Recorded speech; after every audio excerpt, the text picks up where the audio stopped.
Tout là-haut, dans le ciel, un oiseau s'envole à tire-d'aile.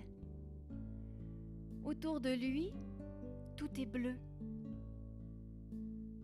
À ses côtés, un gros ballon orange brille de 1000 feux. Le vois-tu? C'est le soleil et ses rayons couleur de miel. Ferme tes yeux pour mieux sentir sa chaleur sur ta peau. Il t'envoie une histoire pour réchauffer ton cœur. Es-tu prêt à l'entendre? Pour me montrer que tu es prêt, couche ta tête sur ton matelas, glisse ta couverture sur toi et calmement installe-toi. 1, 2, 3 passera, une histoire apparaîtra.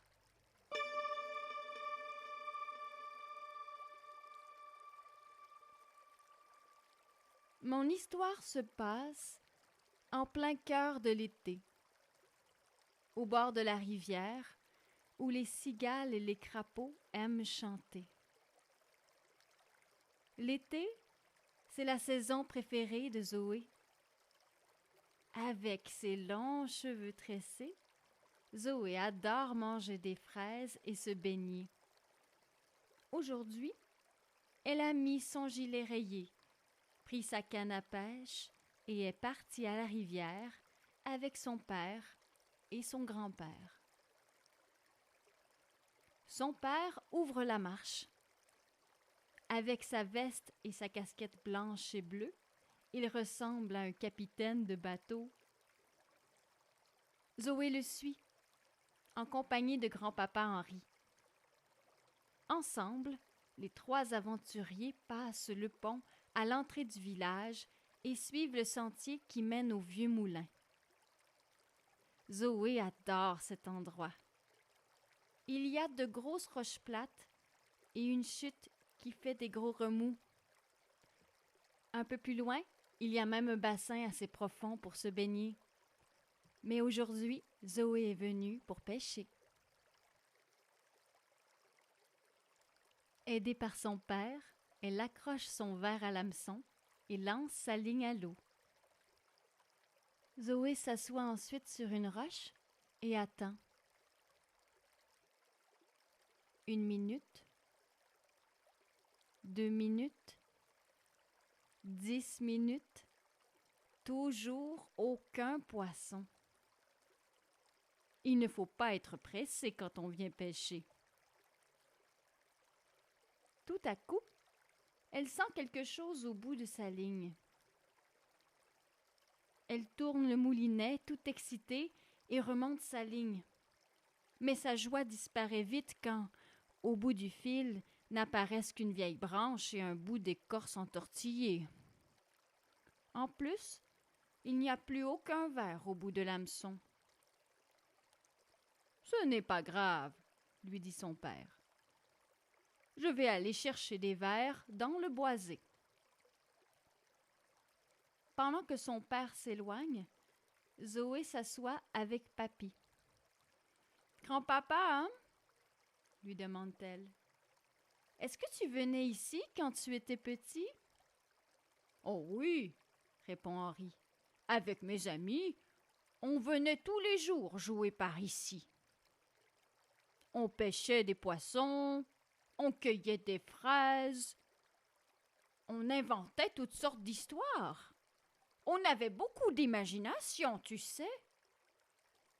Par exemple, avec un bout d'écorce et une branche, hop, on fabriquait un bateau. Mon jeu préféré, c'était la course des petits bateaux. Même si je ne gagnais pas souvent. Mais je me souviens de la première journée où j'ai gagné. J'étais assis ici, exactement à la même place que toi. Avec mes amis, on avait fabriqué chacun nos petits bateaux. Le mien était solide. J'avais travaillé toute la journée pour attacher le mât avec une racine et j'avais fixé une belle feuille pour faire la voile. Comme à notre habitude, on a mis nos bateaux à l'eau et on a compté jusqu'à 3. 1, 2, 3. Et au signal, les petits bateaux ont commencé à descendre la rivière en suivant le courant.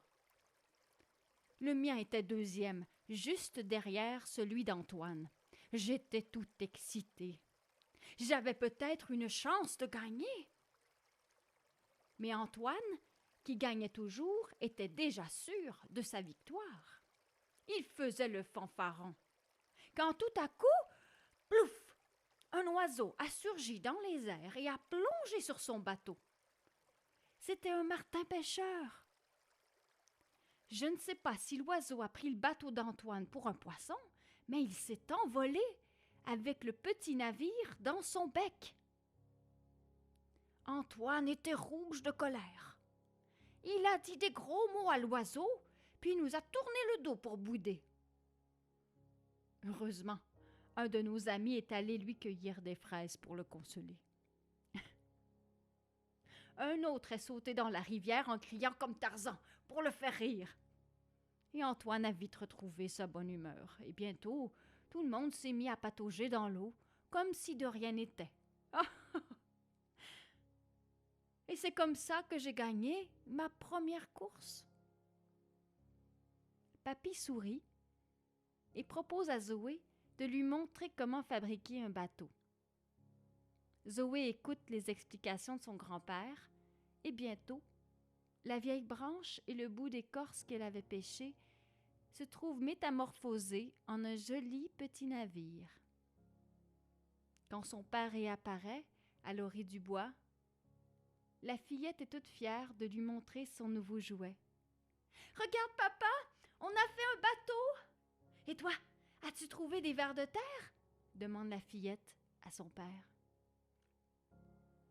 Son père hoche la tête en lui montrant le contenant rempli de vers.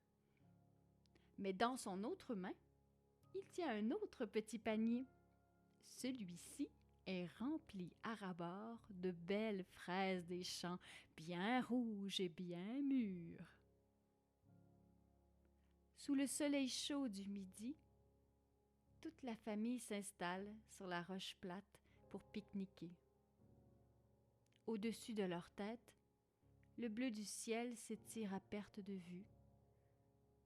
Et à leurs pieds, la rivière chante la joie des plaisirs simples, comme quand grand-père était petit.